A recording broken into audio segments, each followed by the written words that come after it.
আকাশের তারা মিলালে যেমন পথ খুঁজে পাবেন, ঠিক একইভাবে কোরআনের আয়াতগুলোকে যদি মিলাতে পারেন তাহলে আপনি হেদায়েত খুঁজে পাবেন ইনশাআল্লাহ। তাহলে এখানে একটা মিল আছে না? এখন সূরা মুলক আল্লাহ রাতে তেলাওয়াত করতে বলছেন, আর রাতের বেলায় আপনি আকাশের তারা খুঁজে পাবেন। মিল পাচ্ছেন? আরো একটা মিল বলে দিই। সূরা মুলকের মধ্যে আল্লাহ পাক বলেছেন আকাশের তারা দেখতে। কি বলেছেন? আকাশের তারা তাকাতে বলেছেন।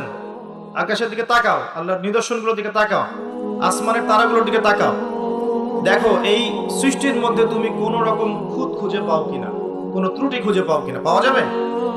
তোমার দৃষ্টি বারবার ব্যর্থ হয়ে ফিরে আসবে, কিন্তু কোনো ত্রুটি তুমি খুঁজে পাবে না। দেখেন আল্লাহ পাক বলছেন কোরআনের আয়াতগুলো পথ দেখাবে, ঠিক যেমন আসমানের তারাগুলো পথ দেখায়। আর আল্লাহ পাক রাতের বেলায় সূরা মুলক তেলাওয়াত করতে বলছেন, যেই সূরার মধ্যে তারা দেখার কথা আছে। মিল পাচ্ছেন? রাতের বেলা সূরা মুলক তেলাওয়াত করতে শেখেন, অথবা মুখস্থ করে ফেলেন। মুখস্থ করতে পারবেন না ইনশাআল্লাহ? কয়টা আয়াত এখানে? কয়টা আয়াত বলেন তো? কয়টা? আস্তাগফিরুল্লাহ। কয়টা আয়াত? 30টা। কয়টা আয়াত? নবীজি বলেছেন কোরআনে একটা সূরা আছে 30 আয়াতের। কত আয়াতের? 30 আয়াতের। এই 30 আয়াতের সূরা তার পাঠকের পক্ষে ঝগড়া করবে, আল্লাহ পাকের সাথে কথোপকথন করবে, বলবে যে আল্লাহ আমার পাঠকারীকে তুমি মাফ করে দাও, জোর দিবে। মানে এটা আল্লাহ পাকের ইচ্ছাতেই হবে, এবং আল্লাহ পাক তার কথা শুনবেন এবং তাকে মাফ করে দিবেন ইনশাআল্লাহ। এই সূরাটা মুখস্থ করা যাবে না ইনশাআল্লাহ? এই সূরার শেষে আরেকটা কথা আছে, পুরো সূরা বললে পুরো সূরা এই সূরা দিয়ে লেকচার শেষ হয়ে যাবে, এটা আরেকদিন বলবো ইনশাআল্লাহ। শেষের একটা কথা বলি, এই সূরার শেষের দিকে একটা কথা আছে, কুল আরাআইতুম ইন আসবাহা মাআকুম গাওরান ফামা ইয়াতিকুম বিমাইন মাইন। আল্লাহ পাক বলছেন তোমরা কি কখনো ভেবে দেখেছো যে যদি আল্লাহ পাক এই ভূগর্ভস্থ পানিটাকে নিচে নামিয়ে দেন, ভূগর্ভস্থ পানির স্তরটাকে নিচে নামিয়ে দেন, কোন সত্তা কি আছে যে তোমাকে সেই পানি এনে দিবে? আছে? এই আয়াত থেকে আমাদের একটা শিক্ষা আছে, একটু বলি শোনেন। শিক্ষাটা হচ্ছে আমরা এখন অপচয় খুব পটু, আমরা খুব অপচয় করি জিনিসপত্র। আমরা গ্যাস অপচয় করি, রাষ্ট্রের সম্পদ অপচয় করি, রাষ্ট্রের রাস্তাঘাট নিজের বাপ দাদার সম্পত্তি মনে করে নষ্ট করে ফেলি। সম্পত্তি কিন্তু আমার না, এটা রাষ্ট্রের, জনগণের। আপনি রাষ্ট্রের সম্পত্তি নষ্ট করতে পারেন না, আপনাকে কিন্তু জবাব দিতে হবে। এই যে রাস্তায় যাচ্ছেন, মনে করেন টোল দিতে হবে, বাইকটা টান দিয়ে টোল না দিয়ে চলে গেলেন, এই যে একটা চুরির অপরাধ হলো, প্রতারণা হলো আপনার, এটা হক ছিল রাষ্ট্রের, নষ্ট হয়ে গেল। এভাবেই রাষ্ট্রের সম্পদগুলো নষ্ট হচ্ছে, অনেকেই করছে। এটা করা যাবে না। এই পানি অপচয় করছি আমরা, গ্যাস অপচয় করছি, কোনো কোনো ক্ষেত্রে আমরা আমাদের হায়াতও অপচয় করছি, করছি না? হায়াত অপচয় করছি না? সময় হায়াত অপচয় করছি, আমাদের যৌবন অপচয় করছি। অপচয়ে পটু একটা জাতিতে পরিণত হয়েছি আমরা। আল্লাহ মাফ করুন আমাদের। আল্লাহ পাক দেখেন, আল্লাহ পাক বলছেন পানির স্তর কিন্তু নিচে নেমে যেতে পারে। যদি নিচে নেমে যায়, আল্লাহ ছাড়া কে আছে পানি নিয়ে আসবে তোমাদের জন্য? এই পানি অপচয় করতে করতে করতে করতে এখন পানির স্তর নিচে নেমে গেছে অলরেডি। ঢাকা সহ বাংলাদেশের, ঢাকা স্পেশালি, এর পানির যে লেয়ার এটা নিচে নেমে যাচ্ছে দিন দিন। খবর আছে আপনার? সারা দিন, একদিন 24 ঘন্টায় পুরো ঢাকা শহরের প্রত্যেকটা বাথরুমে যত গ্যালন গ্যালন পানি অপচয় হয়, এগুলোকে সংরক্ষণ করা গেলে বাংলাদেশের পানির অপচয়, পানির কোনো সংকটই থাকতো না। এখন মনে হচ্ছে পানি তো অনেক, সমস্যা নাই। পানি চলে যেতে কয়দিন সময় লাগবে? নদীগুলো শুকিয়ে যাচ্ছে না? আগের মতো পানি আছে নদীতে? নদীগুলো শুকাচ্ছে না? অপচয় এমন একটা কাজ, যখন একটা জাতি অপচয় করে তখন তাদের উপর থেকে বরকতটা উঠে যায়। কি উঠে যায়? বরকত। আমরা অপচয়টা বন্ধ করে দিই, আল্লাহ পাক তৌফিক দান করুন। আমাদের অপচয়টা দেখাচ্ছি, একটু দেখেন। আমরা মাশাআল্লাহ মসজিদে যাই, গিয়ে মাশাআল্লাহ আমরা ট্যাপটা ছাড়ি, আর যার ইমানের জোর যত বেশি তার ট্যাপের স্পিডও মাশাআল্লাহ তত বেশি। ঠিক আছে, পানি পড়তে থাকে দেদারসে, এক বালতি পানি দিয়ে আমরা ওযু করি, এক বালতি পানি দিয়ে আমরা একজন ওযু করি। খেয়াল করে দেখেন, এখন যদি মসজিদে নামাজ পড়তে আসে 500 জন মুসল্লি, 500 বালতি পানি খরচ করে ফেলেছে। ওমর রাদিয়াল্লাহু আনহুর যুগ হলে এই মুসল্লিরা মাইর খেত। ওমর রাদিয়াল্লাহু আনহুর যুগটা থাকলে এখন এই মুসল্লিদেরকে পিটানো হতো। ওখানে প্রশাসন থাকতো, কতটুকু পানি খরচ করতো দেখার জন্য। এটা কি অপচয় মনে হচ্ছে না আপনার কাছে? এক বালতি পানি দিয়ে রাসূল সাল্লাল্লাহু আলাইহি ওয়াসাল্লাম এক বালতিরও কম পানিতে গোসল করতেন। সহিহ বুখারী পড়ে দেখেন, নবী সাল্লাল্লাহু আলাইহি ওয়াসাল্লাম এক বালতিরও কম পানি দিয়ে গোসল করতেন। আর আমরা ওযুই করি এক বালতি পানি লাগে, আধা বালতি পানি লাগে। আর এই শহরগুলোতে যে শাওয়ার ছেড়ে দিলাম, ব্যাস পড়ছে পানি 1 লিটার, 10 লিটার, 15 লিটার, 20 লিটার গোসল করতেছে। আর মহিলা ঢুকলে তো কথাই নাই, 40-50 লিটার পানিও চলে যেতে পারে। এই যে পানির অপচয়, এটা লেকচারে বলবো ভাবছিলাম, সুযোগ পাচ্ছিলাম না, আজকে মনে পড়েছে বলে দিলাম। পানির অপচয় করেন না। আল্লাহ পাক কিন্তু পানির নিয়ামত নিয়ে নিতে পারেন, পানির স্তর নিচে নেমে যেতে পারে, কিন্তু আল্লাহ পাক আমাদেরকে বোঝার তৌফিক দান করুন। শুধু পানি না, কোন সম্পত্তিরই অপচয় করবেন না, ব্যক্তিগতও না, রাষ্ট্রেরও না। সম্পত্তি সঞ্চয় করার চেষ্টা করেন ইনশাআল্লাহ, তাহলে সামনের যে দিনগুলো আসবে কঠিন, ওই সময় ইনশাআল্লাহ লাভ হবে আমাদের। কঠিন দিন যে সামনে আসছে, এটা কি বিশ্বাস করেন না? বিশ্বাস করার দরকার নাই, যখন আসবে তখন বুঝেন। এখন শোনেন, যুবক ভাইদেরকে বলছিলাম এবং যুবতীদেরকেও বলছি, স্পেশালি ইয়াং জেনারেশন বেশি, তার তোমাদেরকে বলছি, আল্লাহ পাকের এখানে দুইটা কথা আছে। একটা কথা, রাসূলের আদেশ যা যা আছে মানতে হবে, নিষেধ যা যা করেছেন বর্জন করতে হবে। স্টার্ট করেন ঘুম থেকে। ঘুমানোর সময় আপনি সূরা মুলক পড়েন। সূরা মুলক তেলাওয়াত করতে হলে কোরআন তেলাওয়াত করার আগে শিখতে হবে, তাই তো? সবাই জানি তো কোরআন তেলাওয়াত করা জানি? কনফিডেন্স নাই? কোরআন তেলাওয়াত করা জানেন না? আল্লাহ সবাইকে তৌফিক দেখ। আজকের মাহফিল সার্থক হবে যদি একটা ওয়াদা করে বাসায় যান, এই ওয়াদাটা পূরণ করতে পারেন, আজকের এই মাহফিল সফল করবেন। আগামী মার্চ মাসের মনে হয় 20 থেকে 20-25 তারিখের দিক থেকে সম্ভবত রমজান শুরু হবে, ঠিক আছে? এটা কি মাস চলছে? ডিসেম্বর, জানুয়ারি, ফেব্রুয়ারি, মার্চ, 2 মাস বাকি আছে, 2-3 মাস বাকি আছে। এই 3 মাস সময়ের মধ্যে এই মাহফিলে উপস্থিত প্রত্যেক যুবক যুবতী বিশুদ্ধ করে কোরআন তেলাওয়াত করা শিখবেন, ওয়াদা করেন, আল্লাহর কাছে ওয়াদা করেন, শিখবেন ইনশাআল্লাহ। ইনশাআল্লাহ। শয়তান 3টা ধোঁকা দিবে। কয়টা ধোঁকা? হাত নামান। শয়তান 3টা ধোঁকা দিবে, এটা সবাইকে দেয়, আপনাকেও দিবে। 1 নাম্বার ধোঁকা, বৈজ্ঞানিক পদ্ধতি পড়েছি, হুজুরের কাছে পড়েছি, হ্যাঁ, তারাবির নামাজের আগে পরে পড়েছি, রমজানে পড়েছি, আমার জানার দরকার নেই, অনেক জানি। এটা শয়তানের একটা ধোঁকা। ভালো করে পড়াশোনা করলে বুঝবেন যে আপনি কিছুই জানেন না এখনো। দ্বিতীয় ধোঁকা হচ্ছে, আপনাকে শয়তান ধোঁকা দিবে, আমার অনেক বয়স হয়ে গেছে, আমি আর পারবো না। এ ধোঁকা দেয় নাই ভাই? আমার অনেক বয়স হয়ে গেছে, আমি আর পারবো না, আমার জিহ্বায় আসে না। জিহ্বায় না আসলেও পড়তে হবে, তাহলে আপনি ডাবল নেকি পাবেন ইনশাআল্লাহ। জিহ্বায় না আসলেও যারা পড়ে, হাদিসে আসছে, মানে আটকে যায়, তারপরেও ওয়াহু আলাইহি শাক্কুন, এটা তার উপর কঠিন হয়, তারপরেও সে চেষ্টা করে, ফালাহু আজরুন, তার জন্য ডাবল পুরস্কার, ডাবল নেকি হবে ইনশাআল্লাহ। আরেকটা শয়তান ধোঁকা দিবে, এটা তোমাদেরকে দিবে, ইয়াংদেরকে, সেটা হলো অনেক সময় পড়ে আছে, এত তাড়াহুড়ার কিছু নাই, পরে শিখে নিব। এই ধোঁকা দেয় নাই? এই ধোঁকা দিয়ে দিই তো বয়স হয়ে গেল 25-30, এখনো 30টা কোরআনের আয়াত তুমি বলতে পারছো না। 30টা কোরআনের আয়াত তুমি জানো না, এটা তো ওই ধোঁকারই ফসল। তোমার আব্বা আম্মাকে আগে ধোঁকা দিয়েছে শয়তান, যে বাচ্চাটাকে আগে বড় করি, স্কুল কলেজ বিশ্ববিদ্যালয়টা শেষ হোক, তারপরে দেখা যাবে। ওই করতে করতে ছেলের বয়স হয়ে গেছে 25-30, এখনো ওযুর মাসআলা জানে না, নামাজের মাসআলাগুলো জানে না, ফরজ ওয়াজিব সুন্নত মুস্তাহাব বোঝে না, আর ইসলামের গভীর জ্ঞান তো অনেক দূরের কথা। কোরআন, হাদিস, আকীদা, উসুল, ফিকহ, এগুলো তো অনেক পরের কথা। এখন সে দিন শেখার জন্য একটাই মাধ্যম সামনে পায়, Facebook, YouTube. Facebook, YouTube, that's all. আর ফেসবুক, ইউটিউব মানে কি? ঢুকবে, দেখবে অমুক যা বললো তমুকের বিরুদ্ধে, আর তমুক যা বললো অমুকের বিরুদ্ধে, এগুলোই দেখবে।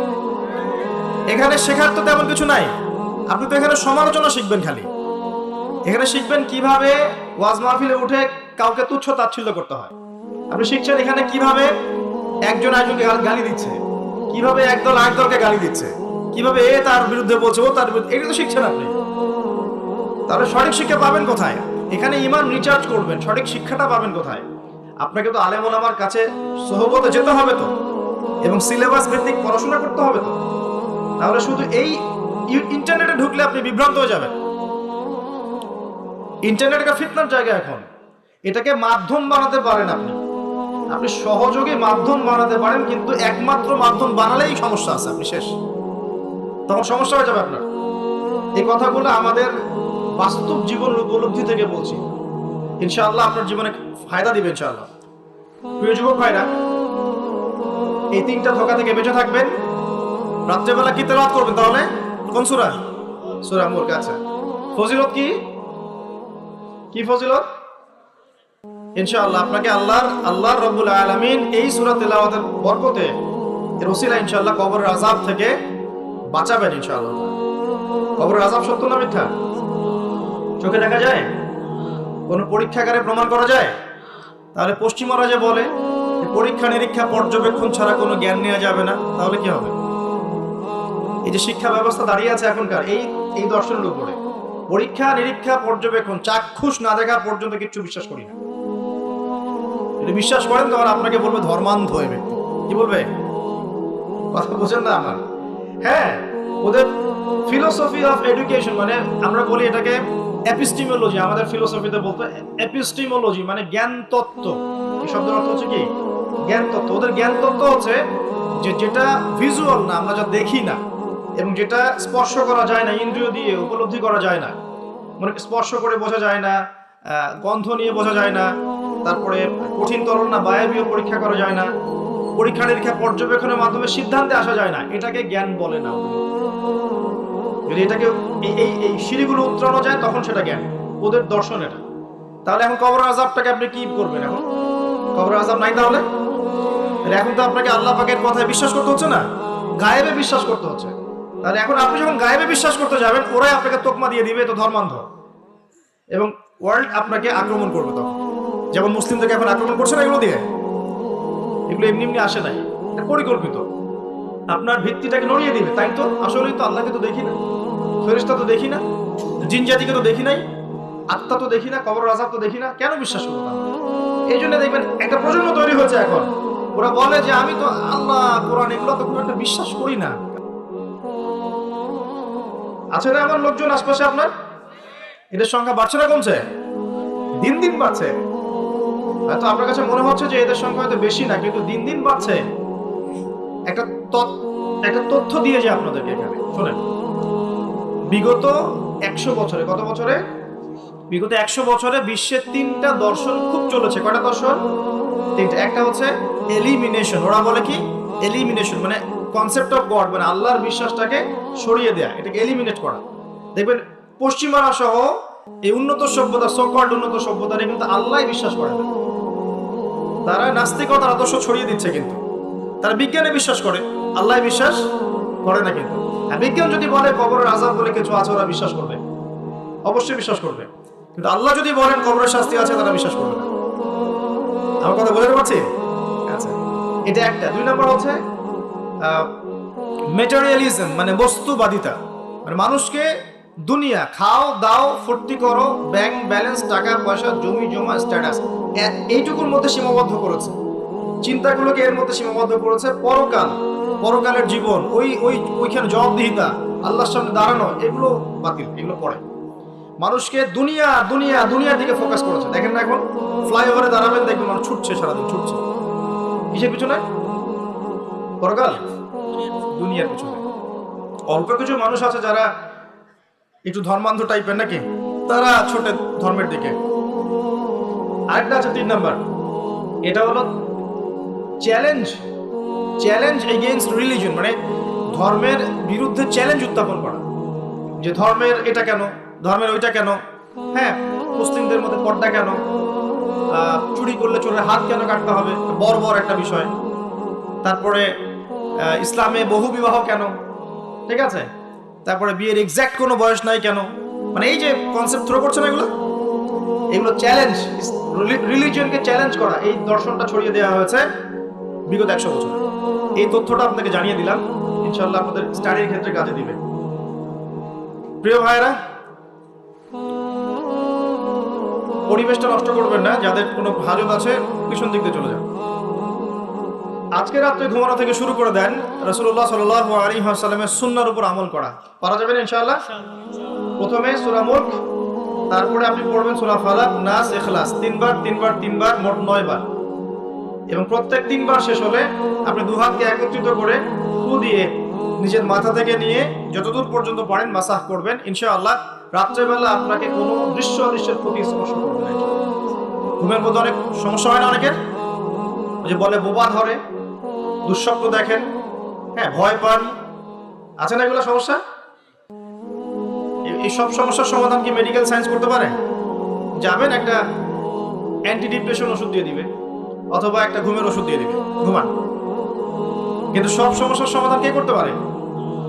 আল্লাহ পাক করেন ইনশাআল্লাহ।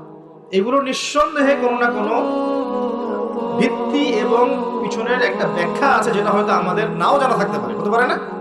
সব জ্ঞান কি আমাদের আছে? সব জ্ঞান যে আমাদের নাই, একটা এক্সাম্পল দিই, জাস্ট একটা এক্সাম্পল দিই। আমাদের শরীরে কি আত্মা আছে? আছে না নাই? আত্মাকে কি কেউ দেখেছে কিনা? এটাকে কেউ টাচ করেছে কিনা? তা আত্মা কঠিন, তরল না বায়বীয় কোনো জ্ঞান কারো আছে কিনা? এখন একজন মানুষ মৃত, একজন মানুষ জীবিত, উভয়ের মাঝখানে পার্থক্যটাই তো হচ্ছে আত্মা। একজন মানুষ মৃত, তার মধ্যে আত্মাটা নাই, আর যে মানুষটা জীবিত তার মধ্যে কি আছে? রূহ বা আত্মা আছে। আল্লাহ পাক এই সম্পর্কে কি বলছেন? আল্লাহ বলছেন সূরা বনী ইসরাঈলে, ইয়াসআলুনাকা আনির রূহ, হে নবী তারা তোমাকে রূহ বা আত্মা সম্পর্কে জিজ্ঞেস করে। কুলির রূহু মিন আমরি রাব্বি, তুমি বলে দাও হে নবী, রূহ হচ্ছে তোমার রবের একটা আদেশ মাত্র। কি একটা আদেশ? আদেশে এসেছে, আদেশে চলে যাবে। কোনো কারণ লাগে নাকি? আমরা কারণ ব্যাখ্যা করতে চাই, এটাকে বলে কার্যকারণ তত্ত্ব। প্রত্যেকটা কাজের পিছনে একটা কারণ ব্যাখ্যা করি। হ্যাঁ, এটা কেন হলো এই কারণে, এটা কেন হলো এই কারণে, এটাকে বলে কার্যকারণ তত্ত্ব। আল্লাহ পাকের হুকুমে মানুষ যে মারা যাচ্ছে, এর পিছনে কোনো কারণ লাগে নাকি? এই যে একটা মানুষ হাঁটছে হাঁটছে ডেড, কারণ আমরা বলে দিলাম হৃদযন্ত্রের ক্রিয়া বন্ধ হয়ে মারা গেছে, এই তো, এই কথা তো। ক্রিয়াটা বন্ধ হলো কিভাবে? ভালোই তো ছিল, হঠাৎ করে কি হলো? কার হুকুমে হলো? এটা কোনো হুকুমদাতা নাই, এই কনসেপ্টটাই তো বিশ্বাস করছে না। রূহ বলে কিছু একটা আছে না? এই রূহের কি ব্যাখ্যা আমি করতে পারবো? এই জ্ঞান কি আমার আছে? আল্লাহ বলছেন ওয়া মা উতিতু মিনাল ইলমি ইল্লা কলিলা, এই বিষয়ে তোমাদেরকে খুবই কম জ্ঞান দেওয়া হয়েছে, জ্ঞানই দেওয়া হয়নি। জ্ঞান কে দেয়? নাকি সব জ্ঞান আমরা অ্যাচিভ করি? জ্ঞানতাত্ত্বিক দর্শন শোনেন, কিছু মানুষ বলেছে সুদীর্ঘকাল ধরে মানুষ বুদ্ধি থেকে জ্ঞান পায়। কি থেকে পায়?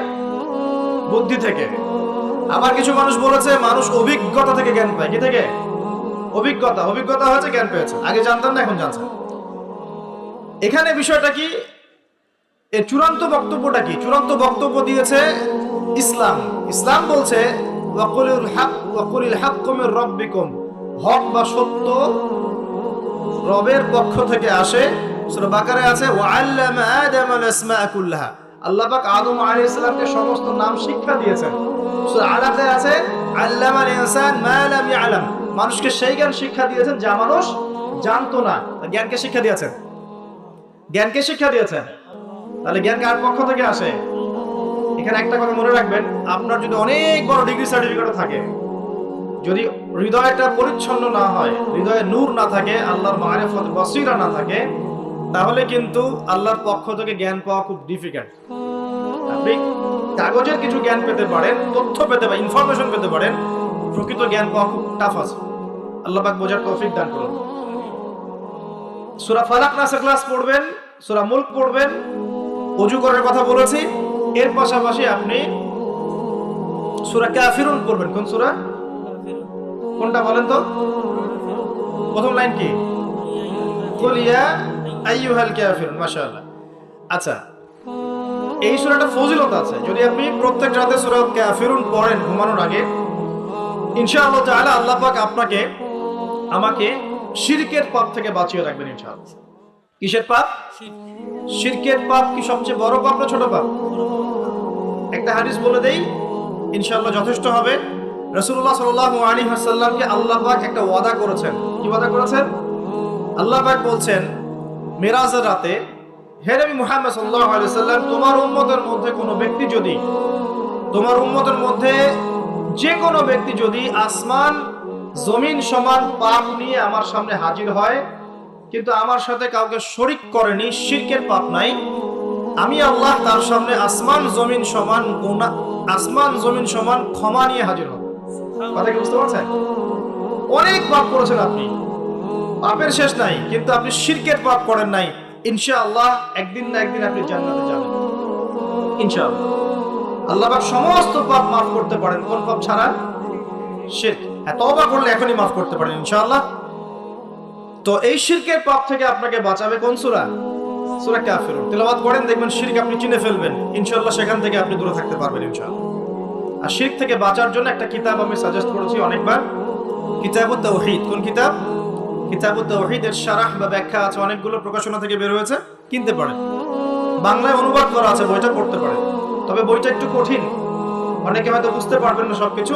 যেটাই বুঝবেন না, স্থানীয় বড় আলেম যিনি আছেন, হকপন্থী আলেম, তার কাছে গিয়ে জিজ্ঞাসা করবেন। একা একা পণ্ডিত হতে যাবেন না, একা একা পণ্ডিত হয়ে গেলে সমস্যা। ওই যে এক শ্রেণী বের হয়ে গেছে যে কোরআন মানলেই হবে, হাদিস মানার কোনো দরকার নেই, আছে না? হ্যাঁ, এই যে বেশি পণ্ডিত এখানে কোরআনের দলিলকে অগ্রাহ্য করলো। আল্লাহ যে বলছেন রাসূল যা দিয়েছেন নাও, রাসূলের দেওয়াগুলো পাবো কোথায়? রাসূল যা দিয়েছেন সেগুলো কি কোরআনে আছে নাকি? রাসূল যেগুলো দিয়েছেন ওগুলো কোথায় আছে? রাসূল যেগুলো থেকে নিষেধ করেছেন ওগুলো কোরআনে আছে নাকি?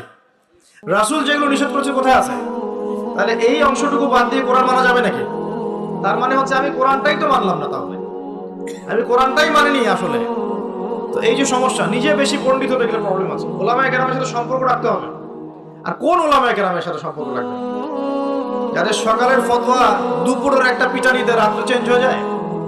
সকালে একটা ফতোয়া দিয়েছে, ওই ফতোয়া দেওয়ার কারণে দুপুরে একটা মাইর খাইছে, রাত্রেবেলা সেই ফতোয়া চেঞ্জ, হকপন্থী হয়ে গেল। এমন বহু আছে, মানে এমন কিছু মতাদর্শ নিয়ে চলে যেগুলো নিয়ে চললে জীবনে কোনো বাধা বিপত্তির অবকাশ নাই। সারা জীবন দাওয়াতি কাজ করেই যাবে, কেউ একটু শব্দও করবে না তার বিরুদ্ধে।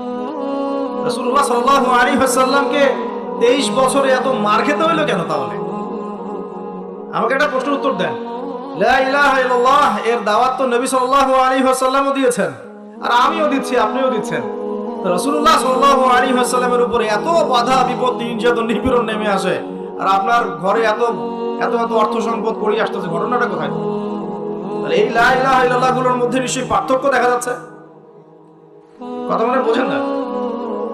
যেই লা ইলাহা ইল্লাল্লাহ এর দাওয়াত দেওয়ার জন্য নবী সাল্লাল্লাহু আলাইহি ওয়াসাল্লামকে গালি খেতে হয়েছে 15টা। কয়টা বলেন?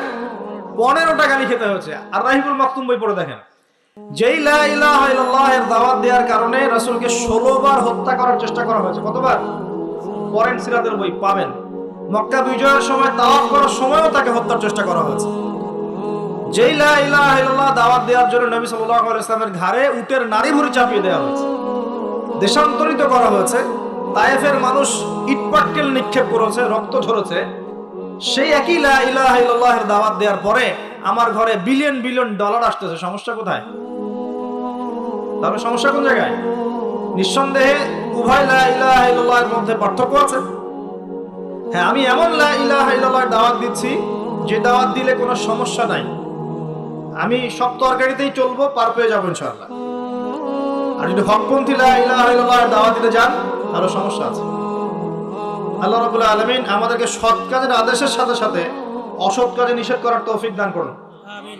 বিশ্বাস করেন, নবী সাল্লাল্লাহু আলাইহি ওয়াসাল্লাম যদি সারা জীবন বলতেন সুবহানাল্লাহ পড়লে এত নেকি হয়, আলহামদুলিল্লাহ পড়লে এত নেকি হয়, আল্লাহু আকবার পড়লে এত নেকি হয়, কোনো সমস্যা হওয়ার কথা ছিল না। নবী সাল্লাল্লাহু আলাইহি ওয়াসাল্লামকে প্রস্তাব দেওয়া হচ্ছে, তুমি যে আল্লাহর ইবাদত করো সেই আল্লাহর ইবাদত আমরা করব, পাশাপাশি আমরা আমাদের লাত উজ্জা মানাতেরও ইবাদত করব। হবে কি? নবী সাল্লাল্লাহু আলাইহি ওয়াসাল্লাম বলছেন, জি না, হবে না। কুলু লা ইলাহা ইল্লাল্লাহ তুফলিহুন। লা ইলাহা ইল্লাল্লাহ বলে সমস্ত বাতিল ইলাহকে অ্যাভয়েড করতে হবে, এলিমিনেট করতে হবে, তারপর হবে মুসলিম। এখন আপনি 5 ওয়াক্ত নামাজও পড়বেন মাশাআল্লাহ, এদিকে সুদও খাবেন, আপনি রমজান মাসে সাওমও রাখবেন মাশাআল্লাহ, আপনি ঘুষও নেবেন, আপনি এদিকে দান সদকাও করবেন, আবার যাকাতও দিবেন না, এদিকে মাশাআল্লাহ আপনি তাহাজ্জুদ পড়বেন, পর্দা মানবেন না, হ্যাঁ, এদিকে আপনি তাসবিহ তাহলিল করছেন, হজ উমরা করছেন বছর বছর, এদিকে দুর্নীতিও করবেন, অন্যের সম্পদ আত্মসাৎও করবেন। এই লা ইলাহা ইল্লাল্লাহ তো আল্লাহর রাসূল শিখান নাই, শিখাইছেন? উদখুলু ফিস সিলমি কাফা মানে কি? তোমরা পরিপূর্ণরূপে ইসলামে কি করো? প্রবেশ করো। এখন ইসলামে পরিপূর্ণ প্রবেশ মানে কি? নামাজও পড়বেন, সুদও খাবেন, আর এদিকে রোজাও রাখবেন, ঘুষও খাবেন, এদিকে হজ উমরা করবেন, বোনের সম্পত্তি মেরে খাবেন। এগুলো কি লা ইলাহা ইল্লাল্লাহ শিক্ষা? মনে রাখবেন, লা ইলাহা ইল্লাল্লাহ এর হকপন্থী উলামায়ে কেরাম যারা, সোহবতে গিয়ে পড়ে দিন শিখবেন ইনশাআল্লাহ। পারবেন না? এটা চেনার জন্য আপনাকে এত কষ্ট করতে হবে না, এত কষ্টের প্রয়োজন নাই। খালি দেখবেন যে কাদের দাওয়াতে বাধা বিপত্তি নেমে আসে আর কাদের আসে না। এতটুকু চোখ কান খোলা রাখলেই বুঝতে পারবেন ইনশাআল্লাহ। এই জন্য একজন মজলুম বলেছিলেন যে তাকে মৃত্যুর সময় বলা হচ্ছে কালিমা পড়েন। কি পড়েন? কালিমা পড়েন। সে বলছে যে আমাকে কোন কালিমা পড়তে বলছে? যে কালিমা তোমরা পড়ছো সেই কালিমা পড়ার পর তোমাদের রুটি রুজির ব্যবস্থা হচ্ছে, আর আমি যে কালিমাটা পড়েছি এই কালিমার জন্য তুমি এসেছো আমার গলায় আজকে ফাঁসির কাষ্ট ঝোলা। এই হচ্ছে অবস্থা। প্রিয় ভাইরা, দুনিয়ার জীবনটা চূড়ান্ত নয়।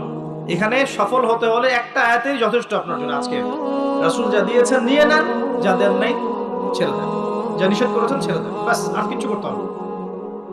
ঘুমানো থেকে শুরু করেছি আপনার জন্য, আমি একটু গুছিয়ে দিব আপনাকে সারাদিন, তারপর শেষ করে দিব ইনশাআল্লাহ।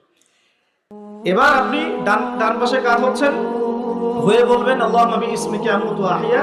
তার আগে যদি সম্ভব হয় 33 বার সুবহানাল্লাহ, 33 বার আলহামদুলিল্লাহ, 34 বার আল্লাহু আকবার পড়ে আপনি ঘুমিয়ে যান। এখন যদি আপনি 6 ঘন্টা বা 8 ঘন্টা ঘুমিয়ে থাকেন, প্রত্যেক সেকেন্ডে আপনি নেকি পাবেন ইনশাআল্লাহ। কেন নেকি পাবেন? কারণ আপনি আপনার আদর্শ মতো ঘুমান নাই, আপনি রাসূলুল্লাহ সাল্লাল্লাহু আলাইহি ওয়াসাল্লামের আদর্শ মতো ঘুমিয়েছেন, মুহাম্মদুর রাসূলুল্লাহর উপর আমল করেছেন। মুহাম্মদুর রাসূলুল্লাহ মানে কি? প্রতিটা কাজ করতে হবে কার তরিকায়? রাসূলুল্লাহ। এটা বোঝেন। লা ইলাহা ইল্লাল্লাহ মানে কি? মানে আল্লাহ ছাড়া আর কিছুই চলবে না। সোজা কথা, আল্লাহ ছাড়া আর কিছুই কি চলবে? কিছু চলবে না। মুহাম্মদুর রাসূলুল্লাহ মানে হচ্ছে প্রতিটা কাজ করতে হবে কার পদ্ধতিতে? মুহাম্মদ সাল্লাল্লাহু আলাইহি ওয়াসাল্লামের তরিকা। বাস, এই এতটুকু যথেষ্ট। এই কালিমা নিয়ে মৃত্যুবরণ করলে পরে ইনশাআল্লাহ একদিন না একদিন আপনি জান্নাতে যাবেন ইনশাআল্লাহ। যদিও আপনি চুরি করেন, যদি আপনার জিনা করেন, যদি আপনি মদ খান, ইনশাআল্লাহ আল্লাহ চাইলে সেই গুনাহ মাফ করে দিবেন ইনশাআল্লাহ। এখন প্রিয় ভাইরা, ঘুম থেকে উঠলেন, এখানে দুটো কথা বলে দেই। এখন আমরা যে সময়টাতে আছি, এটা শীতকাল না? এই সময়টা কি শীতকাল না? আমি দেখছি আমি ছাড়া আপনারা সবাই শীতের কাপড় পরেছেন মাশাআল্লাহ। খুব ঠান্ডা। যুব সমাজের এত ঠান্ডা লাগে কেন? এই বয়সে এত ঠান্ডা লাগে কেন? এখন তো রক্ত গরম থাকার কথা, নাকি? ঠান্ডা লাগে খুব? তাহলে তো সমস্যা। আচ্ছা, এটা তো শীতকাল চলছে নাকি? শীতকাল সম্পর্কে দুটো কথা বলে দিয়ে আপনার উপকার হবে ইনশাআল্লাহ, আমাদের উপকার হবে ইনশাআল্লাহ। একটা হাদিসে আসছে যে শীতকালটা হচ্ছে মুমিনদের জন্য গনিমত। মুমিনদের জন্য কি? গনিমত মানে হচ্ছে একটা সম্পদ, যে সম্পদটা যুদ্ধ করে লব্ধ করতে হয়, কিন্তু এখানে কোনো যুদ্ধের প্রয়োজনই হচ্ছে না। গনিমত, উপহার, গিফট। কিরকম? শীতকালে রাতটা হয় লম্বা। রাত কি হয়? লম্বা হয় না? এতে করে সারা রাত আপনি অনেক ইবাদত করতে পারবেন। আর দিনটা হয় ছোট। দিনটা ছোট হয় না? এতে করে আপনি দিনের বেলা সওম বা রোজা রাখতে পারবেন। শীতকাল আসলেই সাহাবীরা বলতেন আহলান সাহলান, শীতকালকে বলতেন আহলান সাহলান। শীতকাল তুমি এসেছো, আলহামদুলিল্লাহ। এখন রাত্রেবেলা হে কোরআনওয়ালারা তোমরা উঠে যাও এবং কোরআন তেলাওয়াত করতে থাকো, এবং দিনের বেলা তোমরা সওম পালন করতে থাকো, আলহামদুলিল্লাহ। তো শীতের রাতটা কাজে লাগাতে পারি না আমরা? রাতের একটা অংশ ঘুমিয়ে যাবেন, শেষ অংশে উঠে তাহাজ্জুদ পড়বেন এবং কোরআন তেলাওয়াত করবেন এবং আল্লাহর কাছে হাত তুলে দোয়া করবেন। ইনশাআল্লাহ শেষ অংশে, রাতের শেষ অংশে আপনি যে দোয়াই করবেন, আপনার রিজিক যদি হালাল হয় ইনশাআল্লাহ কবুল হয়ে যাবে। শীতকালকে কাজে লাগান। আবার দিনটা হয় ছোট, তাই দিনের বেলা আপনি সওম বা রোজা রাখতে পারবেন। আল্লাহ পাক তৌফিক দান করুন। শীতকাল সম্পর্কে একটা এরকম বর্ণনা আছে, যখন কঠিন শীত আসবে তখন ওই শীতটা থেকে একটা আশ্রয় প্রার্থনা করতে হয় আল্লাহর কাছে, আল্লাহ এই কঠিন শীত থেকে আমাকে বাঁচাও। কারণ কি জানেন? কারণ হচ্ছে জাহান্নাম বছরে 2টা নিঃশ্বাস ছাড়ে। কয়টা নিঃশ্বাস? একটা নিঃশ্বাস গ্রীষ্মকালে যখন প্রচন্ড দাবদাহ চলে, ওইটা হচ্ছে জাহান্নামের নিঃশ্বাসের ফসল। ওই প্রভাবে পৃথিবীতে এরকম দাবদাহ চলে। এই সায়েন্স বিশ্বাস করবে? করবে না। ওর বিশ্বাসের আমার যায় আসে না। আল্লাহ পাক বলেছেন সত্য, রাসূল বলেছেন সত্য। আরেকটা হচ্ছে শীতকালে যখন প্রচন্ড ঠান্ডা, তখন শীতকালে জাহান্নামের এমন একটা জায়গা আছে যেটা কিন্তু শীতল জায়গা। জাহান্নামের পুরো জায়গাটাই কিন্তু আগুন নয়, এমনও জায়গা আছে যেটা কি খুব শীতল। ওই শীতল অংশ শ্বাস ছাড়লে এই যে পৃথিবীতে সেই এই শীতের একটা প্রভাব চলে আসে, প্রচন্ড ঠান্ডা শৈত্যপ্রবাহ চলে আসে। এটা হয়তো অনেকে বিশ্বাস করবে না, ভুল মনে করবে যে ধর্মান্ধ কথাবার্তা। হাদিসে আছে নবী সাল্লাল্লাহু আলাইহি ওয়াসাল্লাম বলেছেন, কে সত্যবাদী? এই পুরো সভ্যতা না রাসূল সাল্লাল্লাহু আলাইহি ওয়াসাল্লাম। এই বিশ্বের সমস্ত মানুষ সত্যবাদী বেশি না আল্লাহ রসুল বেশি সত্যবাদী? ব্যাস, আর কোনো দরকার আছে কথা? শীতকালটা কাজে লাগাই। এই শীতকালে আমি একটা আমল বলে দিই প্রিয় ভাইরা।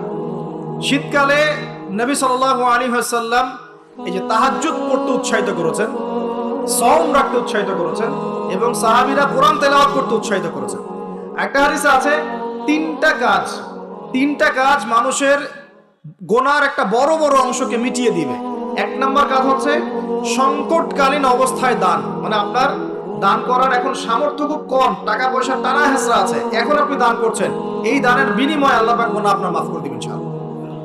দুই নম্বরটা হচ্ছে যে কঠিন গরম পড়েছে, এই গরমের দিনে আপনি রোজা রেখেছেন, তৃষ্ণার্ত থেকেছেন, এই গরমে রোজা রাখার কারণে আপনার গুনাহ মাফ হয়ে যাবে ইনশাআল্লাহ। আরেকটা কাজ হচ্ছে প্রচন্ড শীতকাল, এই যে এখন শীতকাল পড়ছে, এই শীতকালে আপনি ঠান্ডা পানিতে ওযু করছেন কষ্ট করে, এই ওযুর বদৌলতে আপনার গুনাহগুলো মাফ হয়ে যাবে ইনশাআল্লাহ। এই তিনটা কাজ শীতকালে পাওয়া যাচ্ছে না?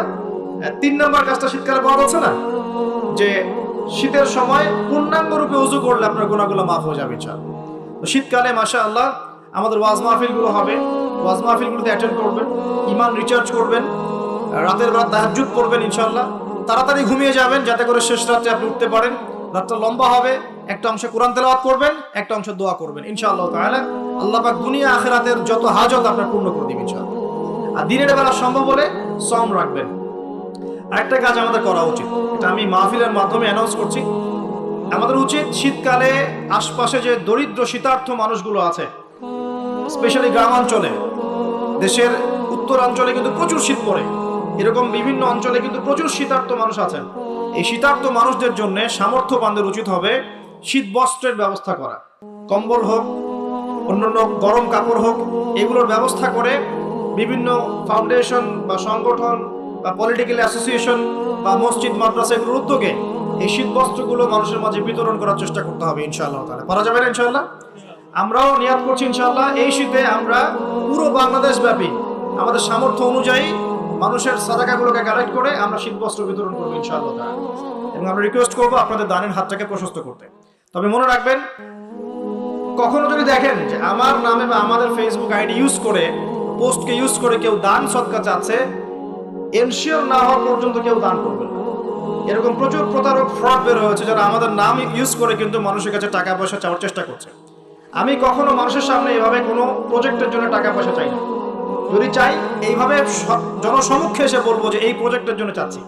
এখন যেটা বললাম, ইনশাআল্লাহ শীতকালে আমরা শীত বস্ত্র বিতরণ করব, যার যার সামর্থ্য আছে আমাদের অফিসিয়াল পেজে আমাদের সব নাম্বারগুলো, অ্যাকাউন্ট নাম্বারগুলো দেওয়া হবে, সেখানে আপনারা পাঠাবেন, আমরা বিতরণ করবো ইনশাআল্লাহ, এবং সেটা সম্পূর্ণ আমার নিজের তত্ত্বাবধানে চলবে ইনশাআল্লাহ। এখন এই কাজগুলো শুধু আমরা করবো না, আপনারাও করবেন, বিভিন্ন সংগঠন থেকে করবেন, আপনাদের মসজিদ থেকে করবেন, মাদ্রাসা থেকে করবেন, পলিটিক্যাল অ্যাসোসিয়েশন থেকে করবেন, ধর্মীয় সংগঠনগুলো থেকে করবেন। এতে করে কি হবে জানেন? নবী সাল্লাল্লাহু আলাইহি ওয়াসাল্লাম বলেছেন, আপনি যদি মানে কোনো বান্দা যদি অন্য মুসলিম ভাইয়ের কোনো হাজত প্রয়োজন পূরণ করে দেয়, আল্লাহ রাব্বুল আলামিন কিয়ামতের মাঠে তার হাজত পূরণ করে দিবেন ইনশাআল্লাহ। অন্য বর্ণনে আছে দুনিয়া এবং আখিরাতে আল্লাহ পাক তার হাজত পূরণ করে দিবেন ইনশাআল্লাহ। একটা হাদিসে এসেছে, একজন বান্দা যতক্ষণ মুসলিম ভাইয়ের প্রয়োজন পূরণ করে, আল্লাহ রাব্বুল আলামিন ততক্ষণ পর্যন্ত তার প্রয়োজন পূরণ করে থাকে। অতএব অন্যের মুখে হাসি ফোটানোর নিমিত্তে এই শীতার্থ মানুষগুলোর পাশে আমাদের দাঁড়ানো উচিত। আল্লাহ পাক আমাদেরকে তৌফিক এনায়েত করুন। শীতকালে এই কাজগুলো করবেন। আর শীতকালে কিন্তু কিছু কিছু নোংরামি কাজ হয়, এই কাজগুলোও বর্জন করতে হবে, পারবো না ইনশাআল্লাহ? এক নম্বর নোংরামিটা হচ্ছে, শীতকালে দেখবেন এমন কিছু মানে অনুষ্ঠানের আয়োজন করা হয় যেগুলোতে মানে অপসংস্কৃতির বাদ্যযন্ত্র বাজতে থাকে। খেয়াল করুন, স্পেশালি দেখবেন গ্রামে গঞ্জে কিছু কিছু পিকনিক আয়োজন করে, এগুলোতে দেখবেন এমন গান বাজনা বাজায়, ডিজে গান বাজায় যে মানুষের সারা রাত ঘুম হারাম হয়ে গেছে। হয় না এরকম? এরকম হয়। ঐতিহ্য রক্ষা করতে সমস্যা নাই। শীতকালে আমাদের এখানে পিঠার উৎসব হতো না, তারপরে আমাদের এই যে একটা নবান্ন উৎসব হতো না, একটা দেশীয় লোকজ ঐতিহ্য থাকে, সেগুলো পালন করতে সমস্যা নেই, যতক্ষণ পর্যন্ত সেগুলোর মধ্যে কোনো শিরক বেদাত বা হারাম না ঢুকছে, এগুলো পালন করতে সমস্যা নেই। কিন্তু আপনি পিকনিক করবেন, এখানে দেদারসে মিউজিক প্লে করবেন, ডিজে বাজাবেন, মানুষের ঘুম নষ্ট করবেন, হারাম করবেন, এটা কি ইসলাম জায়েজ করেছে নাকি? এই কাজগুলো শীতে বেশি হয়, সতর্ক থাকবেন। শীতে আবার দেখি আমরা অনেকেই কি করি, ব্যাডমিন্টন খেলেন, তাই না? সরকারি লাইন থেকে একদম মাশাআল্লাহ ইলেকট্রিক লাইন নিয়ে যদি খেলতে হয়, নিজের বাড়ির লাইন থেকে খেলবেন, নিজের বাসা থেকে লাইন নিয়ে খেলবেন। খেলেন, আমি উৎসাহিত করছি, কারণ এটা আপনার ফিজিক্যাল স্ট্যামিনার বাড়াবে, অ্যাটলিস্ট আপনার শরীর চর্চা হবে, ঠিক আছে? আপনার শরীর চর্চার দরকার আছে। এই কাজগুলো মোবাইলের সামনে বসে বসে সময় নষ্ট করার চেয়ে অনেক ভালো আছে, ঠিক আছে? কিন্তু আপনি চুরি করে লাইন নেবেন না কারো কাছ থেকে। তারপর শীতকালে দেখবেন কি হয়, বেশি বেশি মাদকের আসর বসে শীতকালে। ঠান্ডা তো, শীতকালে বেশি বেশি মাদক দ্রব্যের আসর বসে, খেয়াল করে দেখেন। এগুলো থেকে আমাদের যুব সমাজকে বাঁচাতে হবে। শীতকালে জেনা বেড়ে যায়, কিন্তু শীতকালে দেখবেন জেনা বেড়ে যায়, এটা একটা অ্যাডাল্ট ওয়ার্ড, কিন্তু আপনি বুঝবেন শীতকালে এগুলো বেড়ে যায়। আল্লাহ পাক এই যুব সমাজকে জেনা থেকে বাঁচিয়ে রাখুন। শীতকালে দেখবেন কনসার্ট বাড়ে, কিছু কনসার্ট বাড়ে না, মিউজিক্যাল কনসার্ট বাড়ে, দেখবেন মানুষ স্টেজে উঠে একদম কি লাফালাফি শুরু করে, কি মিউজিকগুলো প্লে করে, মানুষ উন্মাদনার মধ্যে রেখে দেয়, এবং হাজারে না লক্ষ লক্ষ যুবক সেই কনসার্টগুলোতে যায়। এগুলো থেকে বেঁচে থাকবেন, বরং প্রয়োজনে ওয়াজ মাহফিলগুলোতে এসে ইমানকে রিচার্জ করেন। আল্লাহ পাক তৌফিক এনায়েত করুন। আমিন। আমরা শীতকালটাকে মূল্যায়ন করি, হায়াতটাকে মূল্যায়ন করি, ইনশাআল্লাহ তাআলা এই শীত আমাদের জীবনে বরকত নিয়ে আসবে ইনশাআল্লাহ। এবং আল্লাহ রাব্বুল আলামিন এর ওসিলে আমাদের গুনাহগুলোও মাফ করবেন, বেশি বেশি নেক আমলের তৌফিক দিবেন, যাতে করে পরকালটা সুন্দর হয় ইনশাআল্লাহ। আল্লাহ রাব্বুল আলামিন সবাইকে তৌফিক এনায়েত করুন। আমিন। প্রিয় ভাইরা, এভাবে আপনি রাতটা পার করলেন, দিনের বেলা এবার সকালে ঘুম থেকে উঠলেন, উঠে আপনি কি করবেন? নিজের মন গড়া পদ্ধতিতে উঠে বাথরুমে চলে যাবেন, নাকি একটু দোয়া কালাম করবেন? উঠে দোয়া পড়বেন, আলহামদুলিল্লাহিল্লাযী আহইয়ানা বা'দা মা আমাতানা ওয়া ইলাইহি। গিয়ে আগে কোন পা ঢুকাবেন? ডান পা না বাম পা? আগে বাম পা। বিসমিল্লাহ বলে ঢুকিয়ে আল্লাহুম্মা ইন্নী আউযু বিকা মিনাল খুবসি ওয়াল খাবাইস ইস্তেনজা করেন। যতক্ষণ ইস্তেনজা করছেন আপনি ইবাদতের মধ্যে আছেন ইনশাআল্লাহ। এবার বের হলেন গুফরানাকা বলে, বের ওযু করবেন, প্রথমে বিসমিল্লাহ। ওযু ধীর স্থির ভাবে করবেন। আরো যে বললাম, খুব বেশি পানি ইউজ করার দরকার নেই, পানির স্পিডটা কম রাখবেন, পানি অপচয় করবেন না। দেখেন, ওযু যদি বিশুদ্ধ না হয় নামাজ কি বিশুদ্ধ হবে? ওযুতে যদি আপনি এক বালতি পানি শেষ করেন তাহলে তো হলো না কিছু। ওযুতে পরিমাণ মতো পানি ইউজ করেন, তারপরে ওযু শেষে কালিমা শাহাদা পড়লে আপনার জন্য জান্নাতের দরজাগুলো খুলে যাবে ইনশাআল্লাহ। এবার মেসওয়াক করলেন ওযু শেষে, ওযুতেও মেসওয়াক করতে পারেন, শেষেও করতে পারেন।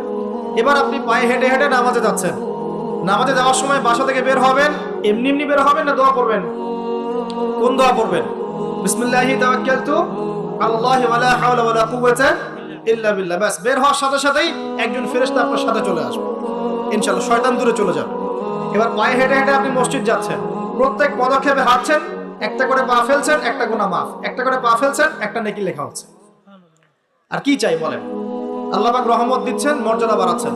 এই সময় একটা দোয়া পড়তে পারেন, আমি শিখিয়ে দিই। এই দোয়াগুলো সব হিজতুল মুসলিম বইয়ের মধ্যে আছে। প্রিয় ভাই, সবগুলো দোয়া মুখস্থ করে ফেলেন। সারা জীবনে কত কিছু মুখস্থ করলেন, আমি ফখর করছি না, কিন্তু আমি বিশ্বাস করেন, এই মুহূর্তে যদি বাংলাদেশের সব দোয়ার বইও না থাকে, মুখস্থ একটা পুরা হিজতুল মুসলিম লিখে দিতে পারবেন ইনশাআল্লাহ। পুরা বইটা মুখস্থ করে ফেলবেন ইনশাআল্লাহ। পারা যাবে না?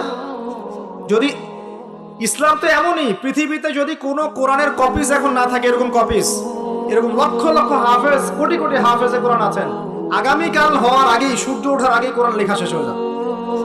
হবে না? মুখস্থ করে ফেলবেন। সবকিছু অ্যাপসে নির্ভর হবেন না, বইয়ে নির্ভর হবেন না, নিজের জেহেনে নিয়ে নিবেন ইনশাআল্লাহ। এরপরে আপনি চলার পথে পড়বেন, আল্লাহুম্মা ইজআল ফি কলবি নূরা ওয়া ফি লিসানি নূরা ওয়া ফি সামঈ নূরা ওয়া ফি বাসারি নূরা ওয়া আন ইয়ামিনি নূরান ওয়া আন শিমালি নূরান ওয়া মিন ফাওকি নূরা ওয়া মিন তাহতি নূরা আল্লাহুম্মা ইজআল ফি নাফসি নূরা। এই দোয়াটা পড়তে পারেন। এতে করে আল্লাহ পাক আপনাকে নূর দিবে। কি দিবে? নূর বা আলো দিবে ইনশাআল্লাহ। এই নূর আপনার জীবনেও লাগবে, কবরেও লাগবে ইনশাআল্লাহ। এবার নামাজে গেলেন, মসজিদে ঢুকবেন, কি এমনি এমনি না দোয়া আছে? ডান পা দিয়ে ঢুকবেন, দোয়া পড়বেন, বিসমিল্লাহ والصلاة والسلام على رسول الله اللهم افتح لي أبواب رحمتك। একটা দোয়া আছে, আউযু বিল্লাহিল আযীম ওয়া বিওয়াজহিহিল কারীম ওয়া সুলতানিহিল কদীম মিনাশ শাইতানির রাজীম। এটা পড়তে পারেন। বাস, এই দোয়া পড়লে শয়তান থেকে আপনি নিরাপদে থাকবেন।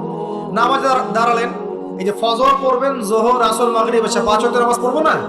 প্রত্যেক ওয়াক্তের জন্য একটাই নসিহত, সেটা হলো নামাজের বাহ্যিকতা গুরুত্বপূর্ণ, কিন্তু বাহ্যিকতার চাইতে বেশি গুরুত্বপূর্ণ হচ্ছে নামাজের আধ্যাত্মিকতা, নামাজের হার্ট, মানে মারিফত, ইহসান, খুশু, এগুলো বেশি ইম্পর্টেন্ট। নামাজে মনোযোগ ঠিক থাকছে কিনা খেয়াল রাখতে হবে। মনোযোগ বাড়ানোর বুদ্ধি কি? কয়েকটা টিপস বলে দেই। মনোযোগ বাড়ানোর বুদ্ধি হচ্ছে, নামাজে যা বলছি মুখ দিয়ে, এগুলোর আরবির অর্থগুলো আপনার জানতে হবে। যদি আপনি অর্থটা জানেন, দেখবেন আপনার মনোযোগ অনেক বেড়ে গেছে ইনশাআল্লাহ। অর্থ না জানলে আপনি দাঁড়িয়ে থাকবেন, হাই তুলবেন, হাই, হুজুর তেলাওয়াত করছে, আপনি হাই তুলবেন, অর্থ আপনি বোঝেন না। একটু একটু খেয়াল করেন, একটা এক্সাম্পল খেয়াল করেন। মনে করেন আপনার মা অসুস্থ, নাউজুবিল্লাহ, আপনার বাবা অসুস্থ, আল্লাহ না করুক, বা আপনাদের ছেলে সন্তান মেয়ে সন্তান অসুস্থ। এখন আপনি কোনো উপায় নেই, ডাক্তার বলছে যে খুব সিরিয়াস অবস্থা, হয় না এমন মাঝে মাঝে? আচ্ছা, এখন আপনি সেজদায় পড়ে গেলেন, হাত তুললেন, তুলে আল্লাহকে বলছেন, আল্লাহ আমার বাবা অসুস্থ, আমার মা অসুস্থ, আমার ছেলে বা মেয়েটা অসুস্থ, আল্লাহ তুমি তাকে শেফা দান করো। এই কথাটা বলার সময় আপনার চোখ দিয়ে পানি ঝরে না? ফিলিংস আসে না? এই ফিলিংসটা কেন আসে? কারণ আপনি যা বলছেন আল্লাহকে সেটা আপনি উপলব্ধি করতে পারেন, ফিল করতে পারেন। আর নামাজে কেন মনোযোগ আসে না? কারণ নামাজ আমি যা পড়ছি এটা তো আমি ফিলই করতে পারি না, আমি তো এই ভাষাটাই বুঝি না, অর্থই জানি না, কেমন করে ফিল করবো? এই জন্যই বলি কোরআনের অর্থ জানার দরকার নাই। অর্থগুলো না জানলে তো পরে আপনি মনোযোগ পাবেন না, তো ইহসান পাবেন না। তো এই জন্য নামাজে মনোযোগ বাড়ানোর প্রধান শর্ত হচ্ছে অর্থটা বোঝার চেষ্টা করতে হবে। কি পড়ছি সূরা ফাতিহায়, কি পড়ছি রুকুতে, কি পড়ছি সেজদায়, হ্যাঁ কি পড়ছি আমি তাশাহুদ, দুরুদে, দোয়া, মাসুরায়, অর্থ জানতে হবে। এবং সেজদায় বেশি বেশি দোয়া করার চেষ্টা করবেন। নামাজ তাড়াহুড়া 3G 4G 5G তে যাবেন না, রিল্যাক্সে নামাজ পড়ি, ইতমিনানের সাথে। জীবনে যত নামাজ পড়েছি, নামাজ সবচেয়ে সেরা নামাজ পড়েছি আমি ব্যক্তিগতভাবে বলছি আমার জীবনে মক্কায় আর মদিনায়। নামাজ পড়লে দেখবেন মনে হবে যে আপনি মানে অন্য একটা জগতে চলে গেছেন। মাশাআল্লাহ, এত চমৎকার তিলাওয়াত, এত খুশু খুশু, বিনয়, নম্রতা, রিল্যাক্স, ধীর স্থির ভাবে 2 রাকাত ফজরের নামাজ পড়াচ্ছে, মাশাআল্লাহ 15 মিনিট 20 মিনিট সময় লাগছে। এবং তিলাওয়াত হচ্ছে, চোখ দিয়ে পানি না ঝরে যাবেই না, কারণ আপনি ফিল করবেন এই যে মদিনায় আমি দাঁড়িয়ে নামাজ পড়ছি, এখানেই তো কোরআন নাজিল হয়েছে। এই যে মক্কায় নামাজ পড়ছি, এখানেই কোরআন নাজিল হয়েছে, এই আয়াতগুলো এখানেই নাজিল হয়েছে, ফিল করতে হবে। তো এখন নামাজ যারা পড়াই আমরা ইমাম সাহেব আছি, আমি রিকোয়েস্ট করবো যে নামাজটাকে একটু রিল্যাক্সের সাথে, খুশি খুশুর সাথে পড়াই। আমি জানি মুসল্লিরা এখন খুব ব্যস্ত, ইমাম সাহেব লম্বা করতে চাইলে মুসল্লি এসে ডিস্টার্ব করা শুরু করে, নাকি ইমাম সাহেব আপনার কি কাজ নাই, এত লম্বা করেন কেন? প্রিয় ভাইরা, দুনিয়াতে কেন এসেছি বলেন তো? দুনিয়াতে কেন আসছি আমরা? ওমা খালাকতুল জিন্না ওয়াল ইনসা ইল্লা লিয়াবুদুন, কার ইবাদত করতে আসছি? তো দুনিয়াতে নামাজই তো বেস্ট ইবাদত। এই ইবাদত করতে এত সময় হচ্ছে না, তাহলে দুনিয়াতে আসলাম কেন? দুনিয়া থেকে আমি শুধু বউ বাচ্চা, সন্তান সন্ততি আর ব্যবসা বাণিজ্য করতে আসছি? আল্লাহ পাক তো পাঠিয়েছেনই আমাকে ইবাদত করার জন্য, তাহলে আমি ইবাদতে এত তাড়াহুড়া কেন? রিল্যাক্স থাকে। আল্লাহ পাক তৌফিক দান করুন। এইভাবে 5 ওয়াক্ত নামাজ পড়বেন, আল্লাহ পাক তৌফিক এনায়েত করুন। নামাজের কিছু বাহ্যিক মাসআলা আছে, এই মাসআলাগুলোকে নিয়ে কিছু ইখতিলাফ চলে আসছে দীর্ঘদিন থেকে। এই ইখতিলাফগুলোতে গিয়ে উম্মাহকে বিভক্ত করবেন না আল্লাহর ওয়াস্তে। যে যেটার উপর আমল করছেন আল্লাহর ওয়াস্তে করেন, কিন্তু এক ভাই আরেক ভাইয়ের সাথে গোশত কামড়াকামড়ি করেন। কথা কি বুঝতে পারছেন? এগুলো ইখতিলাফি মাসআলা, ফিকহি মাসআলা, উলামায়ে কেরামের মধ্যে ইখতিলাফ দীর্ঘদিন থেকে ছিল, থাকবে। যে যার মতো আমল করছেন করতে থাকেন, যেটা আপনার কাছে বেশি সহি মনে হচ্ছে, যেটা আপনার কাছে বেশি গ্রহণযোগ্য দলিল মনে হচ্ছে, আপনি সেটার উপর আমল করেন, কোনো সমস্যা নেই। কিন্তু এই ইস্যুগুলোকে কেন্দ্র করে, মসজিদগুলোকে ভাগ করে করে উম্মাহকে বিভক্ত করেন না। এতে কাফের, মুশরিক, মুনাফিকরা হাসে আমাদেরকে দেখে, ওরা আমাদেরকে দেখে হাসে, দেখো কি জাতি, কি কি বিষয় নিয়ে উম্মাহকে বিভক্ত করে নিজেরাই আপসে বিভক্ত হয়ে গেছে।